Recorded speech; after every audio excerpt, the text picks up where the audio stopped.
ബഷീർ നമുക്കൊപ്പം ചേരുന്നു. മലപ്പുറത്ത് സർക്കാർ സ്കൂളിൽ TC കണ്ടില്ല എന്നൊരു വാർത്ത വരുന്നുണ്ട്. TC കണ്ടില്ലേ? സർക്കാർ സ്കൂളിൽ 17 വിദ്യാർത്ഥികളുടെ TC കാണാതായി, ട്രാൻസ്ഫർ സർട്ടിഫിക്കറ്റ് കാണാതായി. തവനൂർ KMGVHS സ്കൂളിലെ 17 വിദ്യാർത്ഥികളുടെ TC ആണ് വെബ്സൈറ്റിൽ നിന്ന് ഡിലീറ്റ് ചെയ്യപ്പെട്ടത്. TC നഷ്ടപ്പെട്ട വിദ്യാർത്ഥികൾ അഡ്മിഷൻ ലിസ്റ്റിൽ നിന്ന് പുറത്താവുകയും ചെയ്തു. കുറ്റിപ്പുറം പോലീസ് കേസെടുത്തു. FIR-ന്റെ കോപ്പി റിപ്പോർട്ടറിന് ലഭിച്ചു. മുബഷിർ പി അക്ബർ ചേരുന്നു. മുബഷിർ പി അക്ബർ, വളരെ ഗുരുതരമായ ഒരു വിഷയമായിട്ടാണ് നമ്മൾ മനസ്സിലാക്കുന്നത്. എന്താണ് സംഭവിച്ചത്? TC-യൊക്കെ വെബ്സൈറ്റിൽ നിന്ന് എങ്ങനെയാ ഹാക്ക് ചെയ്യുക? അതുകൊണ്ട് എന്താ പ്രയോജനം? ഇപ്പോൾ FIR ഇട്ടിട്ടുണ്ട്. ഈ വിദ്യാർത്ഥികളുടെ കാര്യത്തിൽ എന്തെങ്കിലും ബുദ്ധിമുട്ടുണ്ടാവുമോ? Mubashir, very good morning. Very good morning doctor Arunkumar. തീർച്ചയായും വിദ്യാർത്ഥികളുടെ ഭാവിയെ അനിശ്ചിതത്തിലാക്കുന്ന ഒരു സംഭവം തന്നെയാണ് ഇതുണ്ടായിരിക്കുന്നത്. സംസ്ഥാനത്ത് തന്നെ ആദ്യമായാണ് ഒരു വിദ്യാലയത്തിൽ നിന്നും അവിടെ പഠിക്കുന്ന വിദ്യാർത്ഥികളുടെ TC കാണാതായിരിക്കുന്നത്. മലപ്പുറം ജില്ലയിലെ Tavanur Kelappanji memorial government vocational higher secondary സ്കൂളിലെ 17 +1 വിദ്യാർത്ഥികളുടെ TC-യാണ് കാണാതായിരിക്കുന്നത്.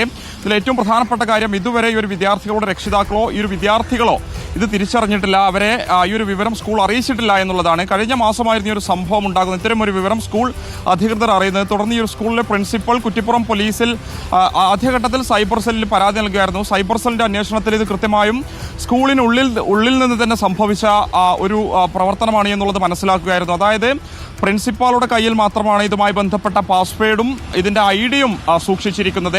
അദ്ദേഹത്തിന്റെ അറിവോടെ അല്ലാതെയാണ് ഇത്തരമൊരു നീക്കം നടന്നിരിക്കുന്നത്. HSKP എന്ന് പറയുന്ന ഹയർ സെക്കൻഡറി വിദ്യാഭ്യാസ വകുപ്പിന്റെ വെബ്സൈറ്റിൽ സ്കൂളിൽ നിന്ന് തന്നെ കയറി 17 വിദ്യാർത്ഥികളുടെ ട്രാൻസ്ഫർ സർട്ടിഫിക്കറ്റ് റാൻഡംലി സെലക്ട് ചെയ്ത് ഡിലീറ്റ് ചെയ്തു എന്നുള്ളതാണ് പോലീസ് കണ്ടെത്തിയിരിക്കുന്നത്. ക്രൈമായി തന്നെ മനസ്സിലാക്കിക്കൊണ്ടാണ് ഇപ്പോൾ അതിന്റെ പശ്ചാത്തലത്തിൽ കുറ്റിപ്പുറം പോലീസ് IT ആക്ട് പ്രകാരം കേസെടുത്തിരിക്കുന്നത്. അന്വേഷണം തുടരുകയാണ് എന്നുള്ളതാണ് പോലീസ് വ്യക്തമാക്കുന്നത്. സൈബർ സെല്ലിൽ നിന്നുള്ള റിപ്പോർട്ട് ലഭിച്ചതിനു ശേഷം ഇതുമായി ബന്ധപ്പെട്ട തുടർ നടപടികളിലേക്ക് കടക്കുമെന്നും പോലീസ് വ്യക്തമാക്കുന്നുണ്ട്. ഇതിൽ ഏറ്റവും പ്രധാനപ്പെട്ടത് ഗവൺമെന്റ് വൊക്കേഷണൽ ഹയർ സെക്കൻഡറി സ്കൂളിലാണ് ഈ 17 വിദ്യാർത്ഥികൾ അഡ്മിഷൻ ലഭിച്ചിരിക്കുന്നത്. മെറിറ്റ് അടിസ്ഥാനത്തിൽ പ്രവേശനം നേടിയ കുട്ടികളുടെ ഭാവി ആശങ്കയിലാക്കുന്ന ഒരു സംഭവമാണ് ഇത് ഉണ്ടാക്കിയിരിക്കുന്നത്. അവരെ സംബന്ധിച്ച് ട്രാൻസ്ഫർ സർട്ടിഫിക്കറ്റുമായി ബന്ധപ്പെട്ട വിവരങ്ങൾ ഈ ഒരു വെബ്സൈറ്റിൽ അപ്ലോഡ് ചെയ്താൽ മാത്രമേ ബാക്കിയുള്ള തുടർ നടപടികളുമായി ബന്ധപ്പെട്ട് അവരെ വിദ്യാർത്ഥികളാക്കി കണക്കാക്കാൻ സാധിക്കുകയുള്ളൂ. ആണെങ്കിൽ മാത്രമേ വരും വർഷങ്ങളിലും അല്ലെങ്കിൽ അതുമായി ബന്ധപ്പെട്ട പരീക്ഷകളിലൊക്കെ തന്നെ വിദ്യാർത്ഥികൾക്ക് പങ്കെടുക്കാൻ സാധിക്കൂ എന്നുള്ളതാണ്. ഇപ്പോൾ TC നഷ്ടമായ സാഹചര്യത്തിൽ ഈ ഒരു വിദ്യാർത്ഥികൾ അവിടെ പഠിക്കുന്ന വിദ്യാർത്ഥികളല്ല എന്ന രീതിയിൽ മാറിക്കഴിഞ്ഞു എന്നുള്ളതാണ്. വളരെയധികം മാർക്ക് ലഭിച്ച് 10ാം ക്ലാസ് കഴിഞ്ഞ് +1 അഡ്മിഷൻ ലഭിച്ചു വന്ന വിദ്യാർത്ഥികളെ സംബന്ധിച്ച് വലിയ പ്രതിസന്ധി ഉണ്ടാക്കുന്ന സംഭവമായി സംസ്ഥാനത്ത് തന്നെ ആദ്യമായി വിദ്യാർത്ഥികളുടെ TC മോഷണം പോയിരിക്കുന്നു എന്ന് പറയേണ്ടി വരും അരുൺകുമാർ.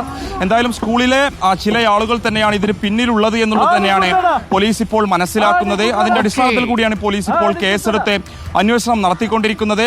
എന്തായാലും ഇതുമായി ബന്ധപ്പെട്ട പ്രതികളെ ഉടനെ പിടികൂടാൻ സാധിക്കും തന്നെയാണ് പോലീസും വ്യക്തമാക്കുന്നത്. ഇന്ന് സ്കൂൾ പ്രിൻസിപ്പൽ അടങ്ങുന്ന അധികൃതർ തിരുവനന്തപുരത്തേക്ക് യാത്ര തിരിച്ചിട്ടുണ്ട്.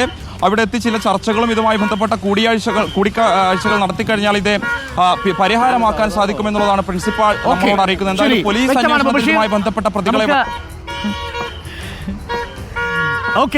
Thank you Mubasheer. മലപ്പുറത്ത് നിന്ന് മുബഷീർ.